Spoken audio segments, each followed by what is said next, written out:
VVPAT స్లిప్ల నమూనాల ఎక్కింపును ఒక్కో assembly నియోజకవర్గంలో ఒక పోలింగ్ బూత్ నుంచి 5 పోలింగ్ బూత్లకు పెంచాలని ఎన్నికల సంఘాన్ని సుప్రీంకోర్టు ఆదేశించింది.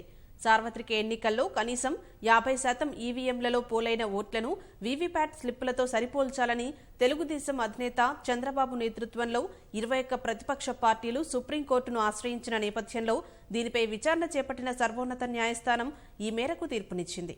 ప్రస్తుతం ఒక అసెంబ్లీ నియోజకవర్గానికి ఒక పోలింగ్ బూత్ చొప్పున ఈవీఎంలలో పోలైన ఓట్లను వీవీప్యాట్ స్లిప్పులతో సరిపోల్చుతున్నారు. ఈ నమూనా లెక్కింపు సంఖ్యను 5 పోలింగ్ బూత్లకు పెంచాలని ఎన్నికల సంఘాన్ని సుప్రీం ఆదేశించింది. స్లిప్పుల లెక్కింపు కోసం ఈవీఎంలను ర్యాండమ్గా ఎంచుకోవాలని సూచించింది. ఎన్నికల ప్రక్రియపై నమ్మకం, ఓటర్లలో విశ్వాసం పెంపొందించడానికి ఈ ప్రక్రియ దోహదపడుతుందని సుప్రీంకోర్టు పేర్కొంది.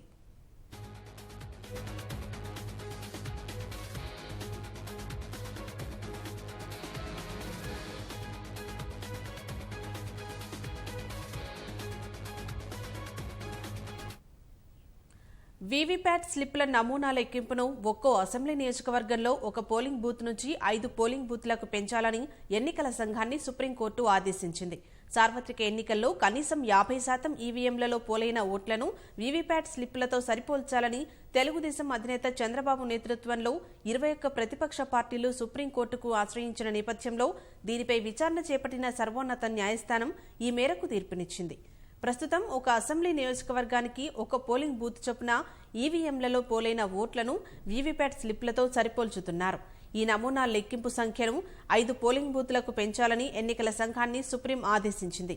స్లిప్పుల లెక్కింపు కోసం ఈవీఎంలను ర్యాండమ్గా ఎంచుకోవాలని సూచించింది. ఎన్నికల ప్రక్రియపై నమ్మకం, ఓటర్లలో విశ్వాసం పెంపొందించడానికి ఈ ప్రక్రియ దోహదపడుతుందని సుప్రీంకోర్టు పేర్కొంది.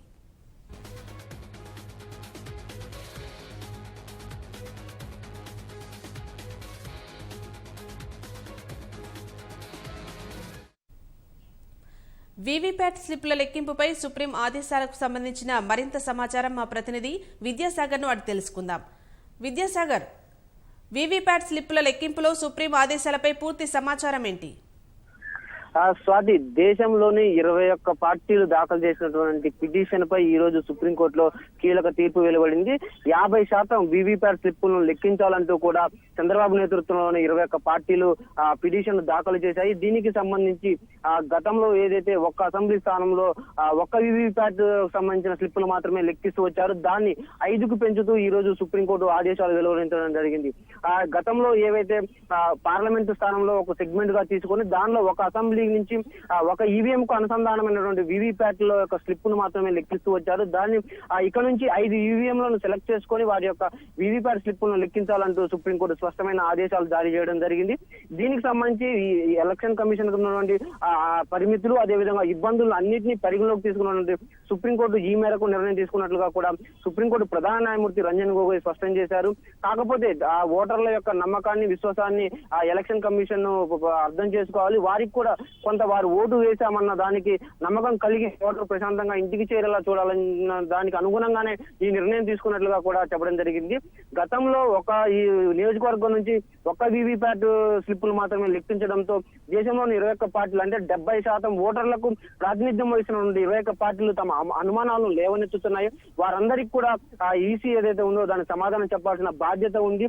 దానికి అనుగుణంగా ఈసీ లేవనెత్తున్నటువంటి 50% వీవీప్యాట్ల లెక్కింపుకు ఏదైతే 6 రోజుల సమయం పడుతుంది ఫలితాలు వెల్లడించాలంటే, అదేవిధంగా మ్యాన్ పవర్ ప్రాబ్లము, ఇన్ఫ్రాస్ట్రక్చర్ గా కొంత ఇబ్బందులు ఎదురవుతాయి. వీటన్నిటిని పరిగణలోకి తీసుకున్నాము. అదేవిధంగా నిపుణుల సూచనల మేరకే ఒక్కొక్క ర్యాండమ్ గా ఒక ఈవీఎం సెలెక్ట్ చేసుకొని వాటిని ఈవీఎంలతో సరిపోల్చుకుంటూ వస్తున్నామని చెప్పేసి కూడా ఈసీ సుప్రీంకోర్టు దృష్టికి తీసుకురావడం జరిగింది. అయితే దానికి సంబంధించి నిపుణుల సూచనలు, అదేవిధంగా ఆ ఎలక్షన్ కమిషన్ అధికారులతో కూడా సంప్రదింపులు జరిపాకే తాము 1 నుంచి 5 ఈవీఎంలకు పెంచుతూ నిర్ణయం తీసుకున్నట్లుగా కూడా సుప్రీంకోర్టు ఈ రోజు తీర్పు వెలువరించడం జరిగింది. ప్రధానంగా 21 పార్టీలు ఏవైతే లేవనెత్తున్నాయో తామకు ఫలితాలు ఆలస్యమైనప్పటికీ కూడా 50% వీవీప్యాట్ స్లిప్పులు లెక్కిస్తేనే తాము సంతృప్తి చెందామని చెప్పేసి కూడా 21 పార్టీలు అభిప్రాయపడ్డాయి. అదేవిధంగా మ్యాన్ పవర్ పెంచుకోవడం వల్ల ఆ యొక్క ఫలితాలకు వెలువరించేందుకు ఆలస్యాన్ని కూడా తగ్గించుకోవచ్చు అని చెప్పేసి పలు సూచన చేసినప్పటికీ కూడా సుప్రీంకోర్టు ఈసీకి ఉన్నటువంటి పరిమితులు, నిబంధనలు, అదేవిధంగా ప్రతిపక్ష పార్టీల యొక్క అనుమానాలను కూడా రెండింటిని పరిగణలోకి తీసుకొని స్పష్టంగా 1 నుంచి ఏదో శాంపిల్స్ సర్వే చేసి వీటన్నిటిని క్రోడీకరించుకొని అన్నిటినీ 1 నుంచి 5 ఈవీఎంలను వీవీప్యాట్ స్లిప్పులను లెక్కించాలని చెప్పేసి ఆదేశాలు ఇస్తున్నట్టుగా స్పష్టం చేసింది. ఈ యొక్క ఆదేశాలు ఈ రానున్న సార్వత్రిక ఎన్నికల ఫలితాలప్పటి నుంచి అనుమతిలోకి వస్తాయి. అదేవిధంగా ఏ వీవీప్యాట్లను లెక్కించాలన్న దానికి సంబంధించి గతంలో ఏవైతే ఆ పద్ధతిని ర్యాండమ్ గా సెలెక్ట్ చేసుకుంటూ వచ్చారో ఒక డ్రా తీసి ఈ ఈవీఎం కు సంబంధించిన ఫలితాలను వీవీప్యాట్ స్లిప్పులను లెక్కించాలంటూ చెప్పేవారు. అదే పద్ధతిలో ఇప్పుడు 5 ఈవీఎంల యొక్క వీవీప్యాట్ స్లిప్పులను లెక్కించేందుకు కూడా అదే పద్ధతిని అనుసరించాలని చెప్పేసి కూడా సుప్రీంకోర్టు స్పష్టం చేయడం జరిగింది. స్వాతి, ధన్యవాదాలు విద్యాసాగర్.